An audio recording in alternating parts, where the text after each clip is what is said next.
Good afternoon. My name is Dr. Brandon Robinson, and I'm the Director of Bands here at Missouri Southern State University. On behalf of MSSU, the Department of Performing Arts, and the Division of Music, we would like to welcome you to the newly renovated Taylor Auditorium for our concerts today.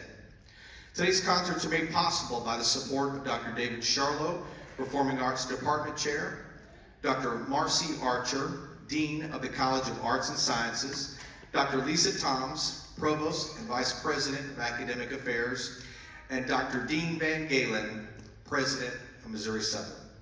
Our sponsor for this weekend's event is Donovan Bankhead and Ernie Williamson Music. In attendance are over 225 students from the region's finest band programs. Please help me thank the area band directors and students for their contributions to music education in our community.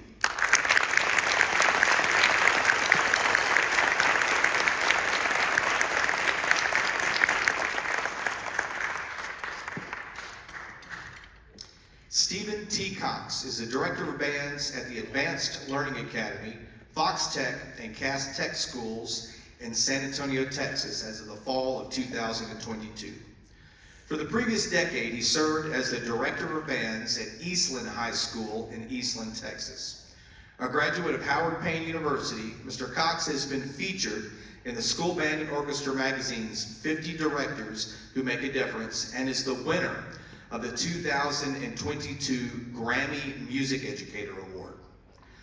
As a speaker, he has given clinics on the topics of educational technology, community engagement, small school education, and preparing students for majoring in music at the Texas Music Educators Association Convention, Texas Bandmasters Association Convention, the Technology Institute for Music Education, Minnesota Bandmasters Association, and the Midwest Clinic. In his time at Eastland, the high school band has been a consistent UIL sweepstakes band, advanced to state marching contest, won multiple state OPS concert band titles, and performed as a demo group for the Midwest Clinic and Texas Bandmasters Association conventions. Core to his teaching philosophy, Mr. Cox believes that fine arts programs should be integral to their communities, that students should have as much control as possible, and that our ultimate goal is to give students the skills they need to chart their own path in life. Mr. Cox is married to Stephanie Cox, visual art teacher at Thomas Jefferson High School in San Antonio, Texas. They have 3 amazing children, Aubrey, Chuck, and Caesar, as well as the world's most stubborn dog, Nellie. Please help me welcome to the stage Mr. Cox and the Missouri Southern State University High School Honor Band.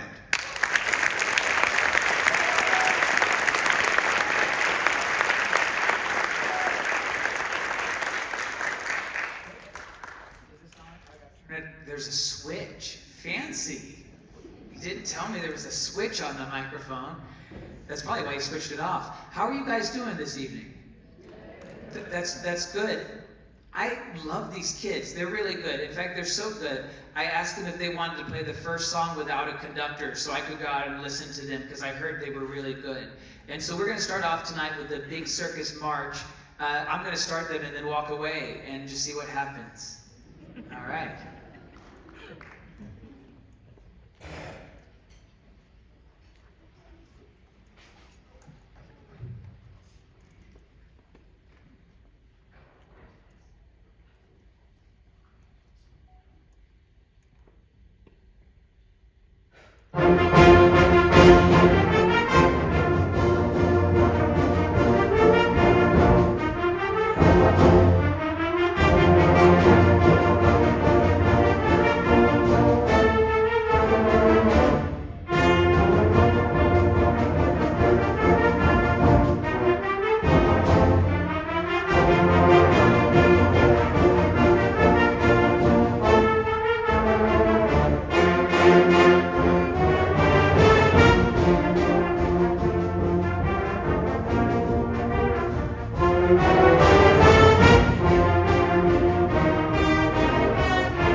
Wasn't that nice? That's the big circus march. It's a circus march. And by getting off the podium, we removed all the clowns. But otherwise, it's a perfectly good circus march. I love this. I like doing that because these kids walk in with all these skills, and I just get to have fun with them.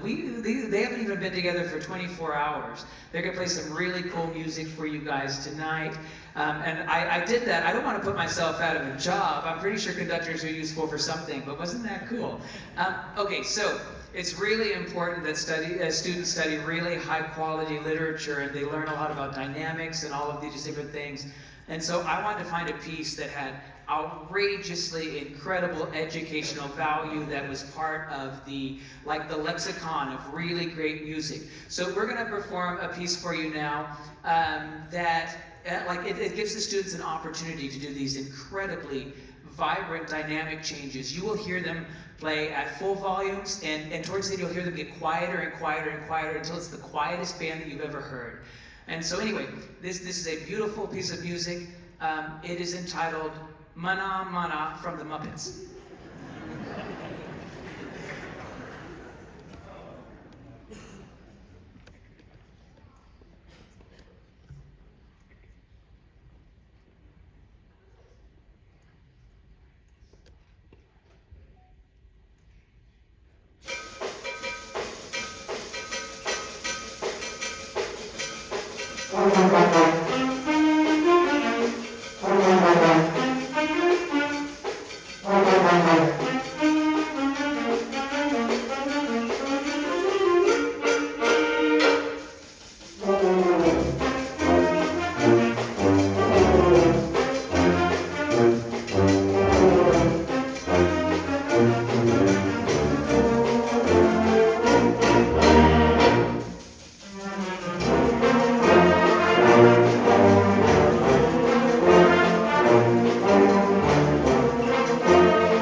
How many of you grew up on the Muppets? Anybody? Yeah. Yeah, you can clap for the Muppets, that's fine. I told them this would instantly transform their parents back into their childhood states. We're going to play a piece of music the next two pieces of music kind of go together. So Brian Balmages is one of the best band composers. Like he's really good. He's written so much literature. In fact, I think the middle school band played one of his works before us too. And this piece of literature is called Into the Arctic. Okay, and basically this is about the danger and the beauty of ice and snow and the continent of Antarctica. Now I heard that if I had been in town last weekend, the weather would have also participated. But we're gonna go ahead and bring you into the Antarctic right now. So we're going to set that tone, and then it's gonna lead us right into our next piece. Let's see, what are you gonna hear in this? That's gonna be a bunch of really good music. So this is Into the Arctic.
All right, so we're in the Antarctic now.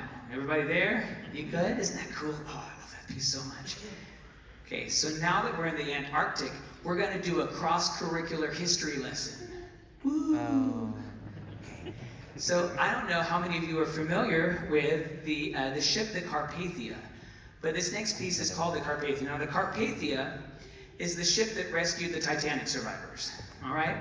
And it's so interesting.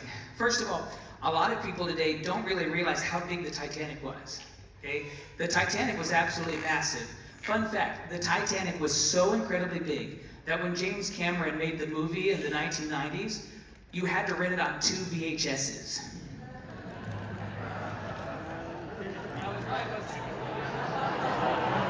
I told them their parents would think that joke was very funny, but none of them laughed. Okay. Seriously though, the story of the Carpathia is really interesting because what you've got is they've left New York 3 days earlier. They're going across the ocean, and everybody's like they're on their trip, and they receive the distress signal from the Titanic. And this is what happens. Immediately, everybody gets really serious about the Titanic. This was the first ship. This is the ship that rescued the survivors, but there were other ships that were closer. But they didn't make the sacrifices the Carpathia made. They pushed their engines as hard as they could, so the maximum speed for their ship designated was 14 knots. I have no idea how fast it is, but that's what I'm told, 14 knots. And going faster than that was incredibly dangerous. They didn't care. They pushed it all the way to 17 knots. And they got there incredibly quickly. They were hoping to get there before the Titanic sank, but of course, as you know, the Titanic sank much quicker than anyone would have expected it to.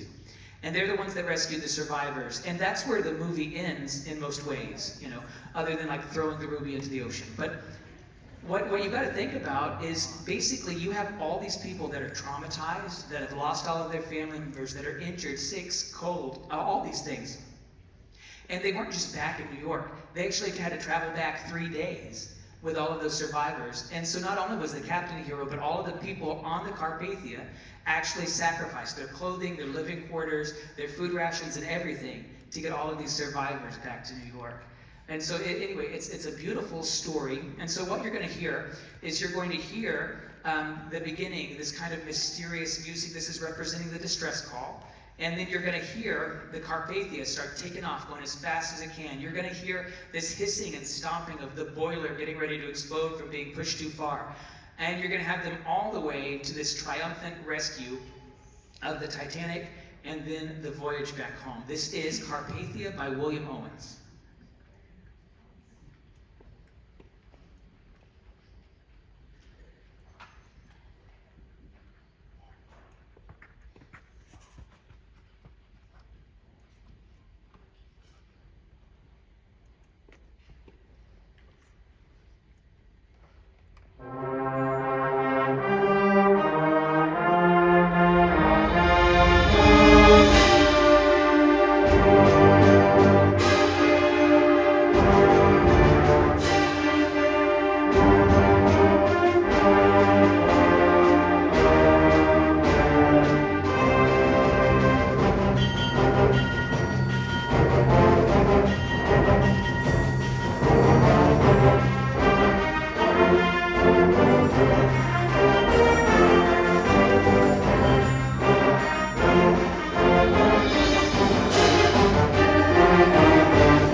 And now you've all earned a semester of like U.S. history. Yeah, it's very good. You can pick up your credit slip from Dr. Robinson on your way out today.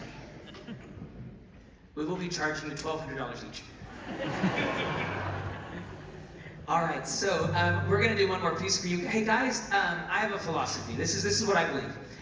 I believe whenever the kids are making music, everybody wins. Okay? I believe that if you are a parent out there and you have a kid on the stage that chose to spend their weekend getting together with a group of some of the best people I've ever met and making music together, oh, you're a lucky parent. Okay? So I just real quick, can we get some applause for the parents? Applause for the students.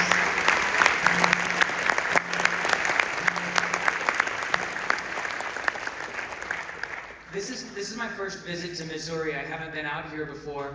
I flew into St. Louis, and I've been very excited about this. And they said they were going to land the plane, and I looked out the window, and there wasn't anything. Right? Like if there wasn't a city, there wasn't anything. I'm like, where are they going to land the plane? You know, but there was an airport. It just was further up, and that was great. And I've had just an amazing time. Like everybody is so nice here, and it's been so welcoming. I like your state quite a bit, and I hope to come back again. And you've got some amazing kids. You've got some amazing directors. So take care of them. Take care of your programs. Make sure that you are there for your school board meetings, everything. A big thank you to Dr. Robinson for putting this together and for the university hosting this. This is wonderful. Not everybody has access to something like this. So wherever you are, Dr. Robinson, can we give them a round of applause? Claps of feet.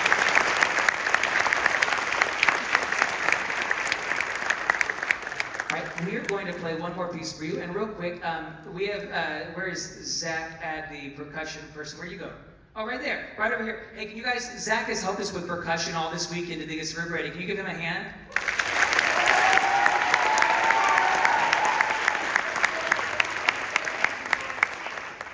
He's done a wonderful job corralling all those people and making sure they had the right music and stuff. And I don't know, did you see all the things they're playing? Like one of them had a bell. Did you see the bell? Where's that bell at? Hold that thing up. Look at that. Look at that. If your kid's a percussionist, they gotta work out. Like that's some serious stuff. Okay, we're going to end this concert today with a piece called Too Much Percussion. So basically, one of the main band composers right now is a man named Randall Standridge. He lives in Arkansas, so he's close by. But people complain. He got a complaint from a director that says, you write too many percussion parts. And so as a result, he wrote this song called Too Much Percussion, because he's a saucy band director. Like, haha. I really have thoroughly enjoyed getting to work with these students. Like they put this together like in just a few hours of rehearsal when you really get down to it, and that's pretty cool. So we're gonna finish with Too Much Percussion. Am I forgetting anything important? Nah, probably not. All right. At the end of this song, I'm gonna have them stand up row by row. So if your person plays low brass, this is your only chance to see them during the concert. So make sure you're ready to take a picture of that. Again, thank you guys so very much for letting me come and hang out with you this weekend. This is Too Much Percussion by Randall Standridge.